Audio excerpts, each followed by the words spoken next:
Armoor Congress incharge Vinay Reddy అవినీతికి పాల్పడుతున్నారని మాజీ ఎమ్మెల్యే జీవన్ రెడ్డి ఆరోపించారు. వినయ్ రెడ్డి ఆదేశిస్తేనే అధికారులు పనిచేస్తున్నారని మున్సిపల్ కార్యాలయానికి వెళ్లిన జీవన్ రెడ్డి విమర్శించారు. బెదిరింపుల వల్లే నందిపేట ఎంఆర్ఓ సెలవులపై వెళ్లారని ఆరోపించారు.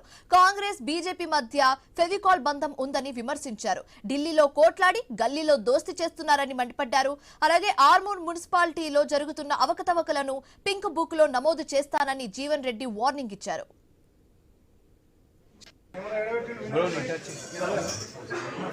ఇది సార్ నేను చెప్పింది కెమెరా విలేకరులు చూడాలి. పైసా వసూలు రెడ్డి పెట్టిన కెమెరా ఇది.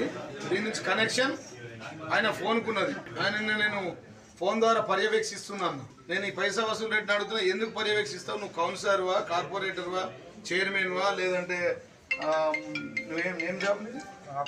ఆపరేటర్, హెల్త్ హౌస్ నంబర్లు ఇచ్చే ఆపరేటర్వా, కమిషనర్వా, నీ గుత్తాధిపత్యమా? ఇదిగో గడిచిన 15 రోజుల నుంచి రాష్ట్ర వ్యాప్తంగా బర్త్ సర్టిఫికేట్ పెండింగ్ ఉన్నాయి. పాపం సైట్ బంద్ ఉందట, ఆయన ఏం చెప్తారు కానీ అధికారి హెల్త్ అసిస్టెంట్ ఉన్నాడు. Birth certificate